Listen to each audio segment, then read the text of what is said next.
আসসালামু আলাইকুম viewers, welcome to mother cooking channel. আপনারা কি বারবার একই স্বাদের নুডলস খেতে খেতে ক্লান্ত হয়ে পড়েছেন, একটু ভিন্ন স্বাদের নুডলস খেতে চাচ্ছেন? তাদের জন্য আজকে আমার এই রেসিপিটা। ঘরে থাকা ঘরোয়া মশলা দিয়েই খুবই সহজভাবে তৈরি করব একটা স্পেশাল মশলা, আর সেই মশলা দিয়ে এই নুডলসটা রান্না করার কারণে এর টেস্টটা কিন্তু একেবারেই ভিন্ন আসবে। খুবই ঝটপটে তৈরি হবে আজকের এই নুডলস। চলুন তাহলে রেসিপিটা দেখে নেওয়া যাক। প্রথমে আমি একটা বাটির মধ্যে পানি গরম হতে দিয়েছি।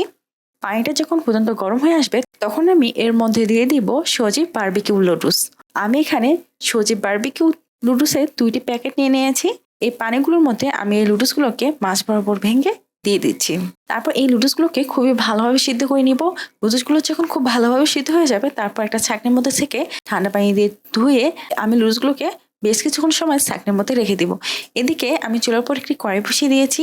এর মধ্যে দিয়ে দিচ্ছি সয়াবিন তেল, তারপর দিয়ে দিচ্ছি রসুন কুচি 1 টেবিল চামচ, আদা কুচি 1/2 টেবিল চামচ, দিয়ে দিচ্ছি পেঁয়াজ কুচি 1/4 কাপ।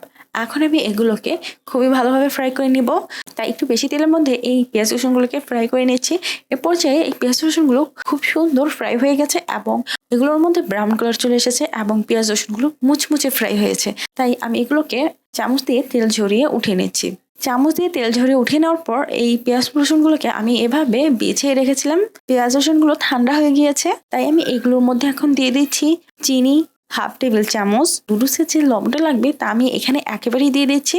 চিনি আর লবণগুলোকে এই ফ্রাই করা পেঁয়াজ রসুনের সাথে খুবই ভালোভাবে মাখিয়ে নিচ্ছি। আর আমি একটু চেপে চেপে এগুলোকে মাখিয়ে নিচ্ছি, এতে করে ফ্রাই করা পেঁয়াজ রসুনগুলো খুব ভালোভাবে ভেঙে যাবে এবং গুঁড়ো গুঁড়ো হয়ে যাবে। এভাবে আমি বেশ কিছুক্ষণ সময় মাখিয়ে নেওয়ার পর এর মধ্যে দিয়ে দিচ্ছি সজি বারবিকিউ নুডলসের প্যাকেটের মধ্যে যে মশলাটার প্যাকেটটা ছিল সেই মশলাগুলো আমি দিয়ে দিচ্ছি। আমি এখানে 2টা মশলার প্যাকেটই দিয়ে দিয়েছি।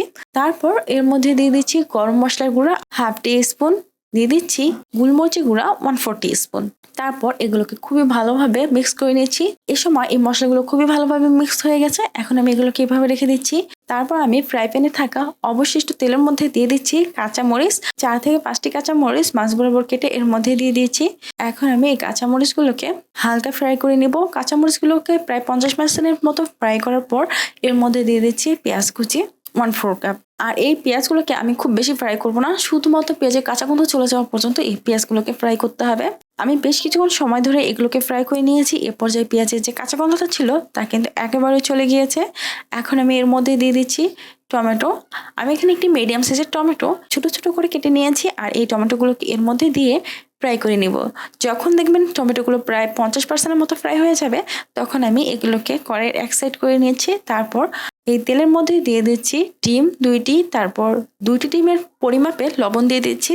তারপর ডিমগুলোকে চামচ দিয়ে খুবই ভালোভাবে নাড়িয়ে দিচ্ছি। যখন দেখবেন ডিমটা প্রায় 90% মতো কুক হয়ে গেছে তখন এর মধ্যে নুডলসগুলোকে দিয়ে দিয়েছি। তারপর কয়েক টনাই নিতে যাতে পোড়া লেগে না যায় তার জন্য এই নুডলসটাকে একটু নাড়িয়ে দিচ্ছি। তারপর এর মধ্যে দিয়ে দিচ্ছি আমি যে ঘরে স্পেশাল মশলা তৈরি করেছিলাম সেই মশলাটা দিয়ে দিচ্ছি কাঁচা মরিচের কুচি 1 টেবিল চামচ, দিয়ে দিচ্ছি সয়া সস প্রায় 2 টেবিল চামচ, দিয়ে দিচ্ছি টমেটো সস 3 টেবিল চামচ। তারপর আমি এই নুডলসগুলোকে খুবই ভালোভাবে নাড়িয়ে দিব। আমি বেশ কিছুক্ষণ সময় ধরে এই নুডলসগুলোকে খুবই ভালোভাবে নাড়িয়ে দিয়েছি। এই পর্যায়ে নুডলসের মশলাগুলো খুবই ভালোভাবে নুডলসের সাথে মিক্স হয়ে গেছে। এখন আমি চুলাটা অফ করে দিব। তৈরি হয়ে গেছে একেবারে ভিন্ন স্বাদের নুডলস।